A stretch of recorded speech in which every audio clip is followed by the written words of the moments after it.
Le premier livre de Samuel, chapitre 14. Un jour, Jonathan, fils de Saül, dit au jeune homme qui portait ses armes, « Viens et poussons jusqu'au poste des Philistins qui est de l'autre côté. » Et il n'en dit rien à son père. Saül se tenait à l'extrémité de Gibéa, sous le grenadier de Migron, et le peuple qui était avec lui formait environ 600 hommes. Akija, fils d'Akitub, frère d'Ikabod, fils de Phiné, fils d'Éli, sacrificateur de l'Éternel à Silo, portait l'éphod. Le peuple ne savait pas que Jonathan s'en fût allé. Entre les passages par lesquels Jonathan cherchait à arriver au poste des Philistins, il y avait une dent de rocher d'un côté et une dent de rocher de l'autre côté, l'une portant le nom de Botsets et l'autre celui de Séné. L'une de ces dents est au nord, vis-à-vis de Micmash, et l'autre au midi, vis-à-vis de Géba. Jonathan dit au jeune homme qui portait ses armes, « Viens, et poussons jusqu'au poste de ces incirconcis.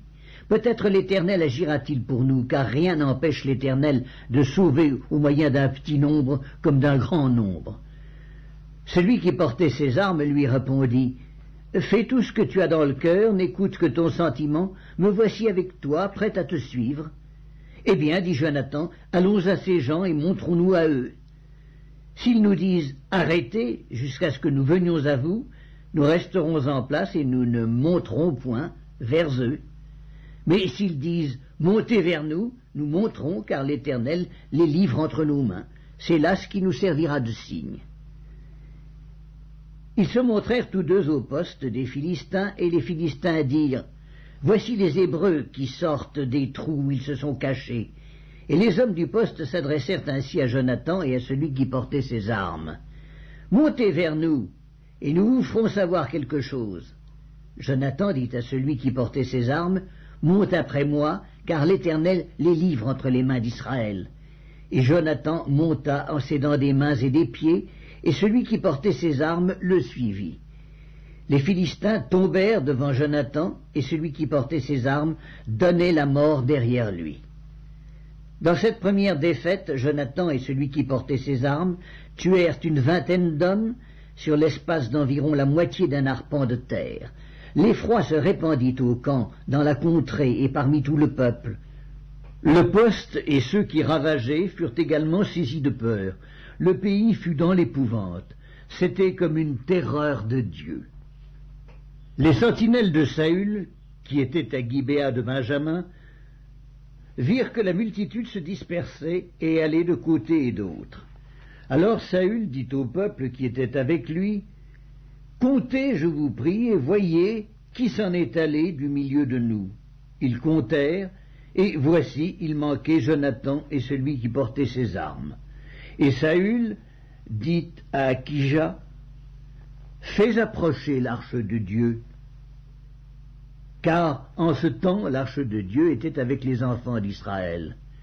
Pendant que Saül parlait au sacrificateur, le tumulte dans le camp des Philistins allait toujours croissant.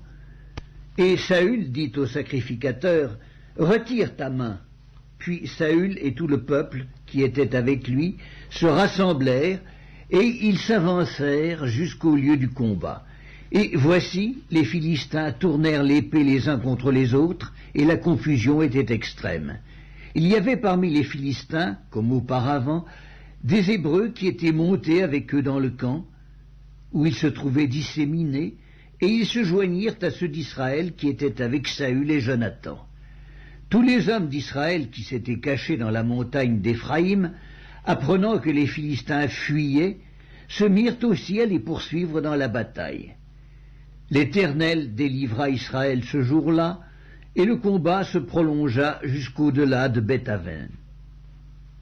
La journée fut fatigante pour les hommes d'Israël.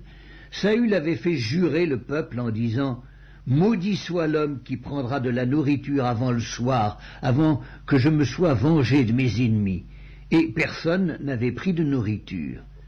Tout le peuple était arrivé dans une forêt où il y avait du miel à la surface du sol. Lorsque le peuple entra dans la forêt, il vit du miel qui coulait, Mais nul ne porta la main à la bouche, car le peuple respectait le serment.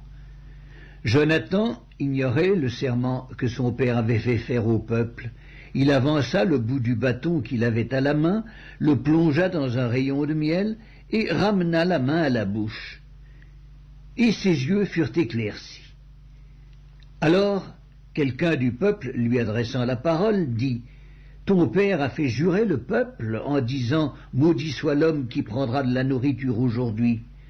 Or le peuple était épuisé, et Jonathan dit « Mon père trouble le peuple. Voyez donc comme mes yeux se sont éclaircis parce que j'ai goûté un peu de ce miel. Certes, si le peuple avait aujourd'hui mangé du butin qu'il a trouvé chez ses ennemis, la défaite des Philistins n'aurait-elle pas été plus grande? Ils battirent ce jour-là les Philistins depuis Michmash jusqu'à Ajalon. Le peuple était très fatigué, et il se jeta sur le butin. Il prit des brebis, des bœufs, des veaux, il les égorgea sur la terre et il en mangea avec le sang. On le rapporta à Saül et l'on dit « Voici, le peuple pêche contre l'Éternel en mangeant avec le sang. » Saül dit « Vous commettez une infidélité. Roulez à l'instant vers moi une grande pierre. » Puis il ajouta « Répandez-vous parmi le peuple et dites à chacun de m'amener son bœuf ou sa brebis et de l'égorger ici. Vous mangerez ensuite et vous ne pécherez point contre l'Éternel en mangeant avec le sang. » Et pendant la nuit, chacun parmi le peuple amena son bœuf par la main afin de l'égorger sur la pierre.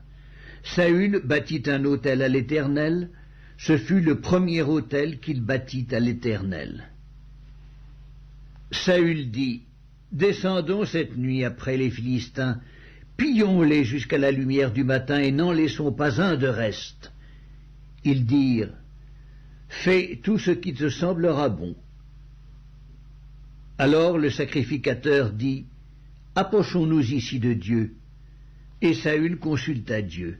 « Descendrai-je après les Philistins?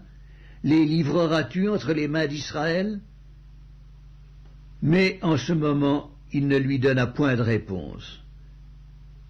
Saül dit « Approchez ici, vous tous, chefs du peuple, recherchez et voyez comment ce péché a été commis aujourd'hui, car l'Éternel, le libérateur d'Israël, est vivant. Lors même que Jonathan, mon fils, en serait l'auteur, il mourrait, et dans tout le peuple, personne ne lui répondit. Il dit à tout Israël, « Mettez-vous d'un côté, et moi et Jonathan, mon fils, nous serons de l'autre. » Et le peuple dit à Saül, « Fais ce qui te semblera bon. » Saül dit à l'Éternel, « Dieu d'Israël, fais connaître la vérité. » Jonathan et Saül furent désignés, et le peuple fut libéré. Saül dit, « Jetez le sort entre moi et Jonathan, mon fils. » Et Jonathan fut désigné.